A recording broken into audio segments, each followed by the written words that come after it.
The drive from Rome to the Amalfi Coast is one of the most beautiful in Italy. Through countryside that gradually becomes more dramatic, hills rising steeper, the landscape opening up to reveal glimpses of the Mediterranean sparkling in the distance. Mariana and I had rented a small car and were taking our time, stopping in small towns for lunch, pulling over for views that demanded to be photographed. After the intensity of Rome, the letter, the declarations, the tears at the Colosseum, we both needed something lighter. The Amalfi Coast promised beauty and relaxation. Narrow streets and limoncello, beaches and sunshine. No mysteries to solve. No ghosts whispering from walls. Just us enjoying one of the most stunning coastlines in the world. We arrived in Positano in the late afternoon. The village is absurdly picturesque. Pastel-colored houses stacked up the steep hillside like a child's building blocks. Narrow staircases connecting different levels. The beach a small crescent of dark sand where colorful boats were pulled up for the evening. Bougainvillea cascaded from every balcony, and everywhere you looked was another perfect view. "This is ridiculous," Mariana said as we navigated the narrow one-way street down into the village. "How is this a real place? It looks like a postcard. Wait until you see it lit up at night. It's even more beautiful."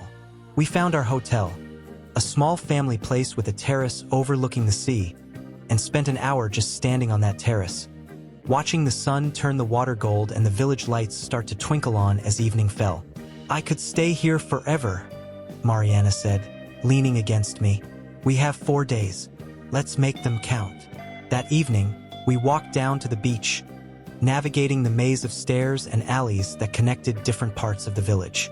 The beach was quieter now, most tourists having retreated to restaurants and bars. We took off our shoes and walked along the water's edge, the pebbles smooth under our feet, the Mediterranean warm even in the evening. Peter Matthews." I turned around, confused. No one knew us here, but the voice was unmistakable. Kevin Morrison was running toward us down the beach, backpack bouncing, with that massive grin I knew so well. "Kevin? What the hell?" He crashed into me with a hug that nearly knocked me over. "Surprise! I've been following your Instagram. When I saw you were heading to the Amalfi Coast, I thought, why not?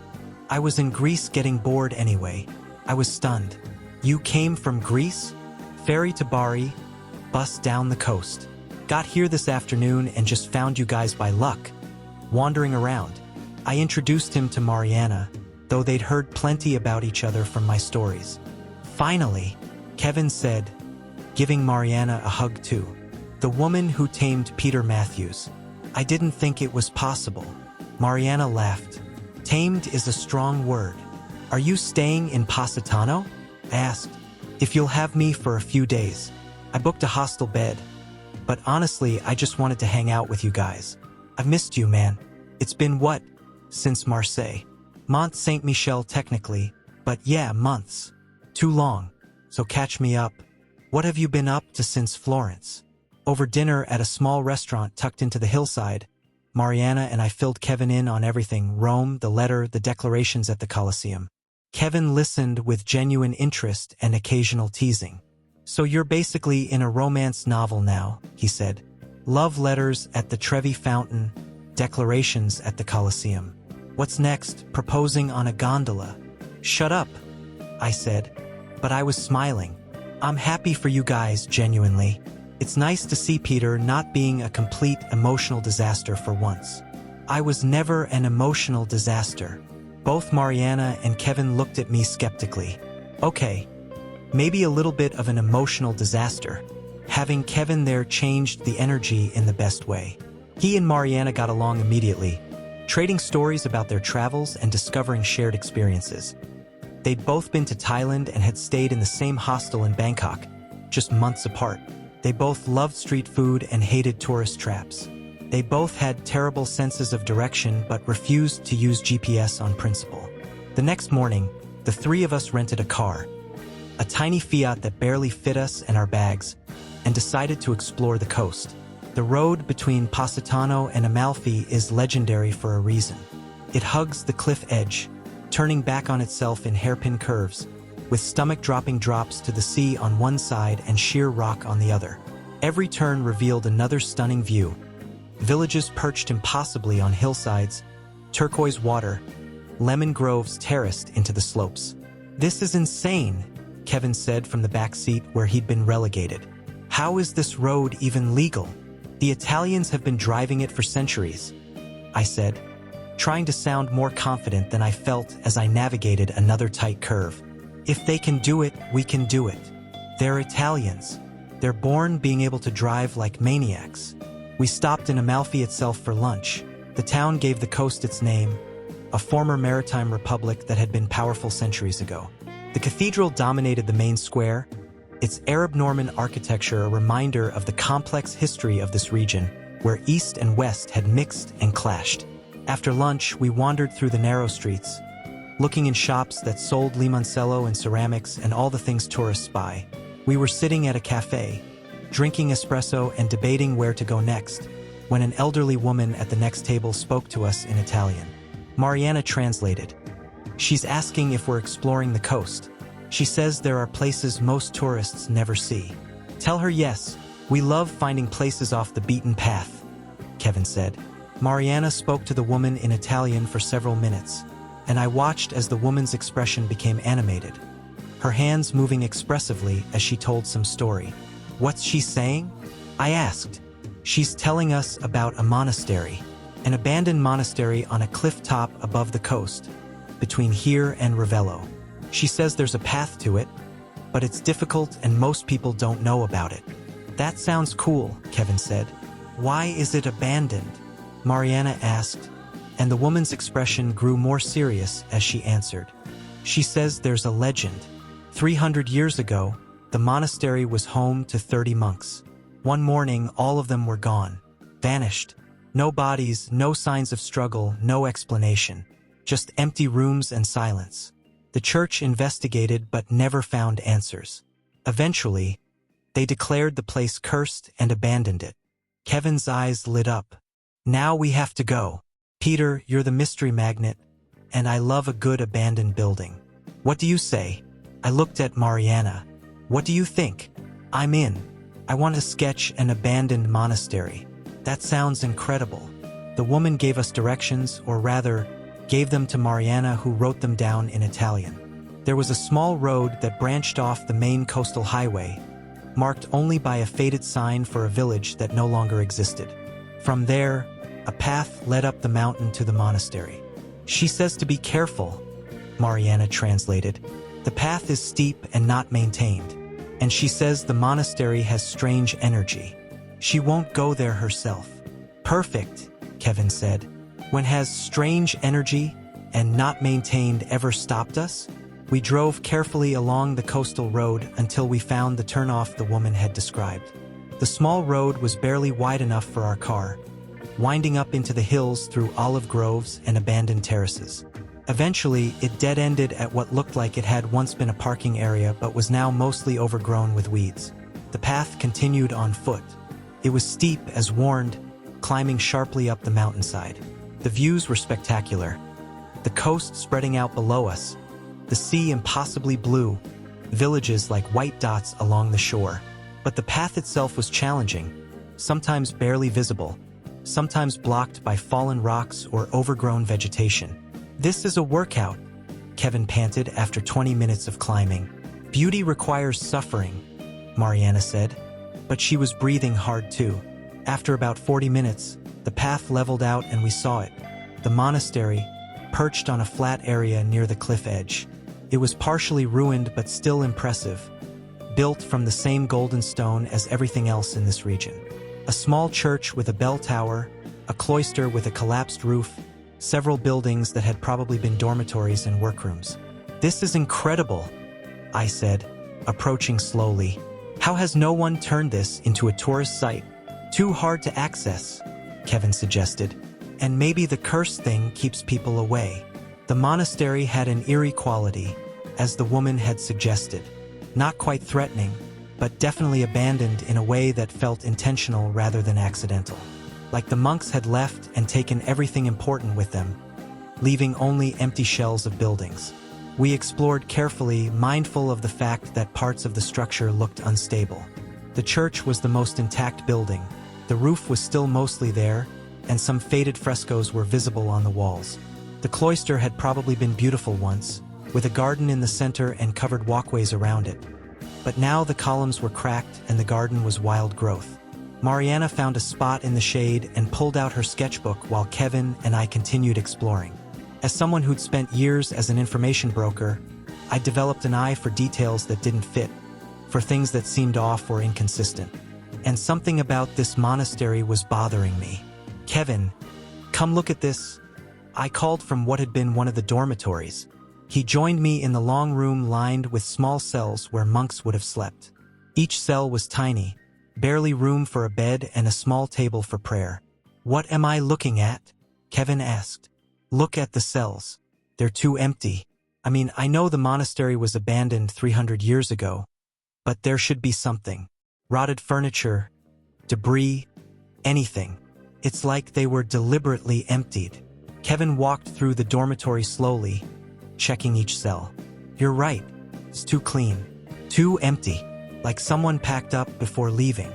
That doesn't fit with the legend of them vanishing mysteriously." "No, it doesn't."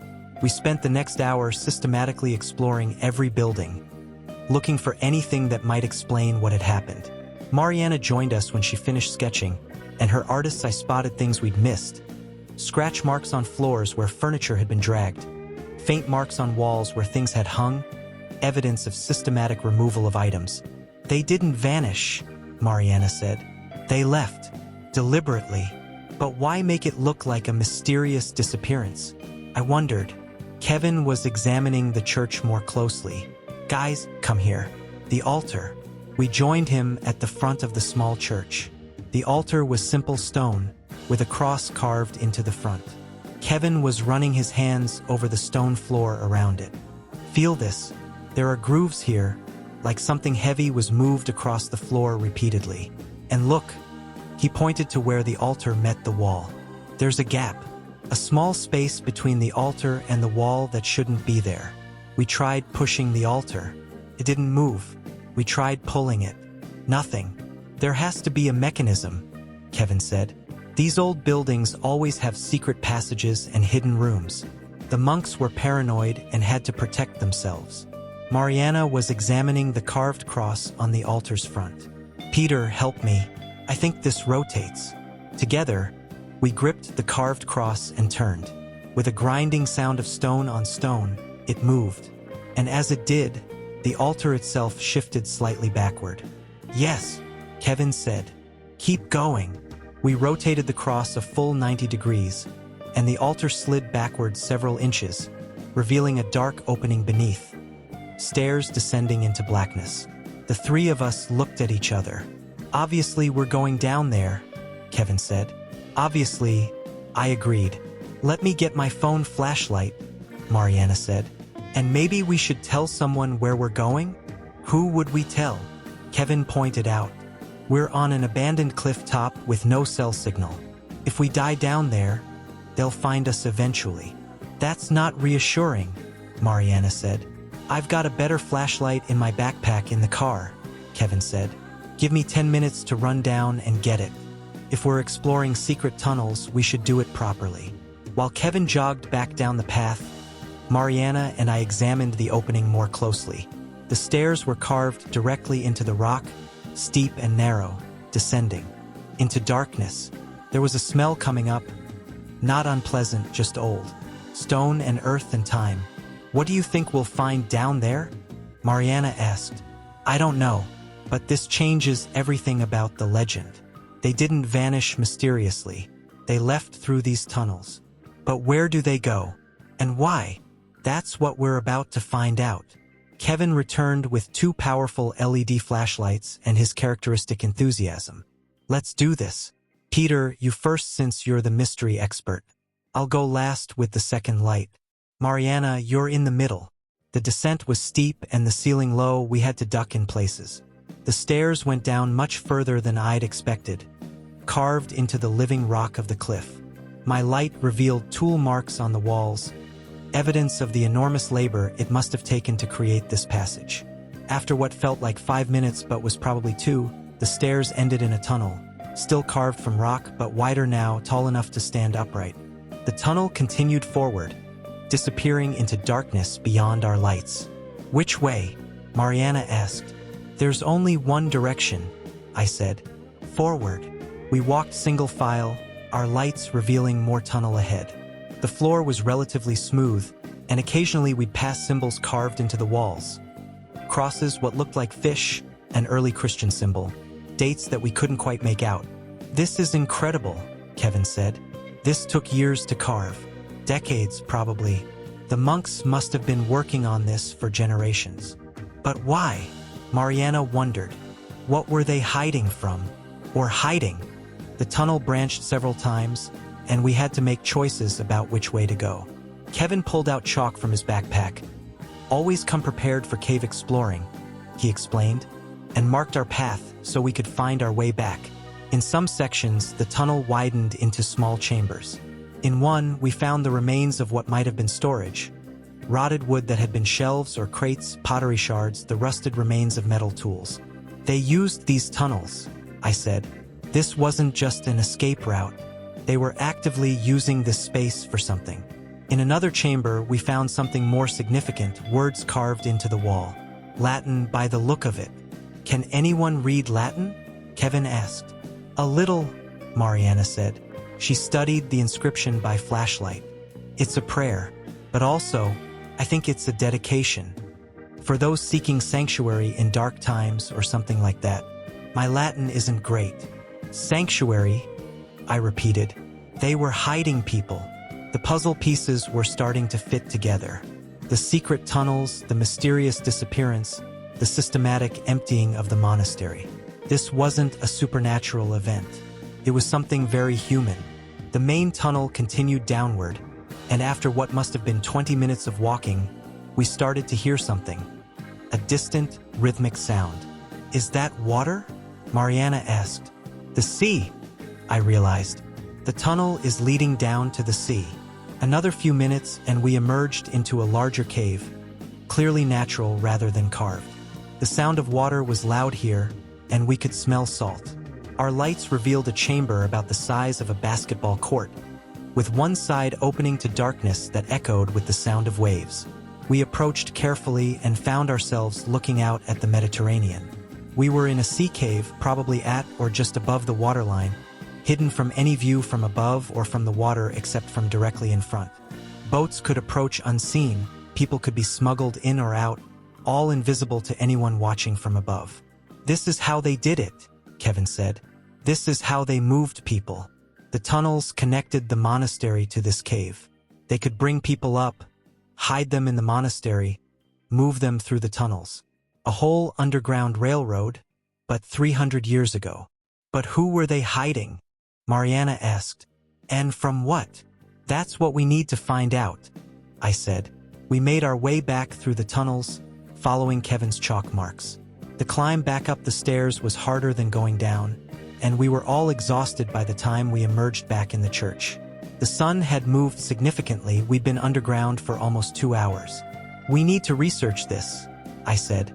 "Find out what was happening in this region 300 years ago. There has to be historical records." We drove back to Positano as evening fell, stopping at a restaurant with Wi-Fi where we could research. Over pizza and local wine, we dug into the history of the Amalfi Coast in the early 1700s. What we found was fascinating and heartbreaking. In the late 1600s and early 1700s, the Italian peninsula was caught up in religious conflicts and political upheaval. The Catholic Church was cracking down on what it considered heresy. Protestant communities were being persecuted. Jewish populations were facing increasing restrictions and violence. Anyone who didn't conform to strict religious orthodoxy was in danger. "Look at this," Kevin said, turning his phone to show us an academic article he'd found. There are records of a monastery on the Amalfi Coast that was investigated by the Inquisition in 1721. The monks were accused of harboring heretics and helping religious minorities escape. "What happened?" Mariana asked. "The records are incomplete, but it looks like the monks were warned that they were going to be arrested. And then," Kevin scrolled down, "and then they all disappeared. The Inquisition showed up to arrest them and found the monastery empty. They escaped through their own tunnels, I said. They'd probably been planning for this possibility for years. They knew they were taking risks. Where did they go? Mariana wondered. More research revealed fragments of the story. Some of the monks were later identified in other parts of Italy, having joined different orders under assumed names. A few appeared in historical records in France and even in the New World. They'd scattered, making themselves impossible to round up. They were heroes, Kevin said. They were literally running an underground railroad before that term even existed, helping refugees escape probably at enormous personal risk for years. And when they were finally discovered, they escaped and made it look like a mysterious supernatural event, I added. That way, the church would investigate the mystery of their disappearance rather than investigating where they'd gone. That's brilliant, Mariana said. Let everyone think it was a curse or a miracle. Keep them focused on the mystery instead of the escape. The next day, we contacted the local historical society and told them about our discovery. They were initially skeptical. The monastery had been explored before, they said, and nothing had been found. But when we took them there and showed them the secret entrance under the altar, their skepticism turned to excitement. Within days, proper historians and archaeologists were examining the site. The tunnels, they confirmed, were real and significant. The inscriptions, the chambers, the sea cave, all of it supported our theory about what the monks had been doing. The monastery of San Benedetto, as they identified it, had been operating for over 50 years as a sanctuary for religious refugees. The monks had built the tunnels gradually, expanding them as needed, creating a network that allowed them to move people safely from the coast inland or vice versa, depending on where safety lay. The disappearance in 1721 had indeed been a planned escape when the Inquisition came for them. The monks had activated their own escape plan, fled through the tunnels with a final group of refugees, and scattered to the winds. The mystery had been their cover story. You've made a significant historical discovery, the lead historian told us. This adds to our understanding of this period, of the resistance to religious persecution, of the networks that existed to help people escape.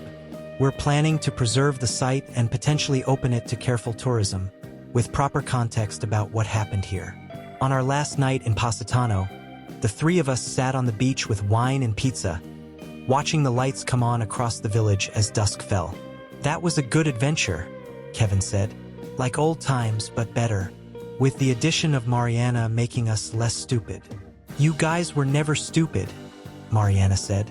Maybe occasionally impulsive. Definitely impulsive, I agreed. So what's next for you two? Kevin asked. Are you staying in Italy?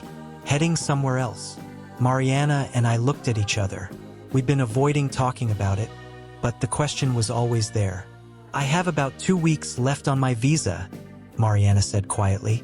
Then I have to go back to Brazil or figure out some way to extend my stay. And you? Kevin asked me. I don't know. I've been avoiding thinking about it. I can't travel forever. Eventually, I'll need to figure out what comes next. Kevin was quiet for a moment, then said something I wasn't expecting. Have you considered Brazil? What? Going with her. To Brazil.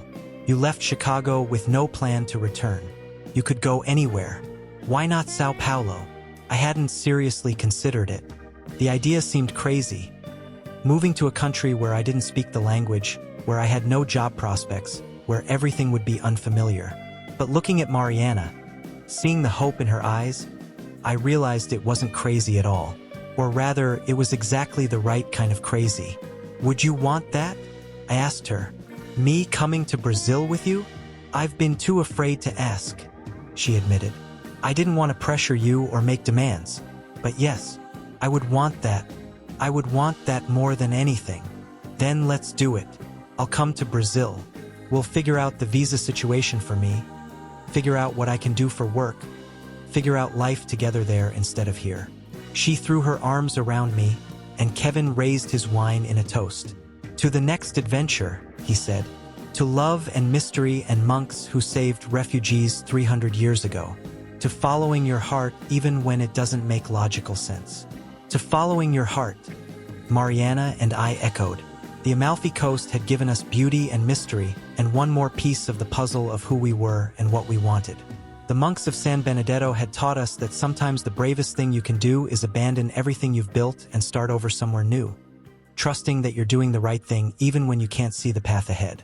They'd left their monastery and scattered to the winds, giving up their old lives to protect something that mattered more: the people they were trying to save.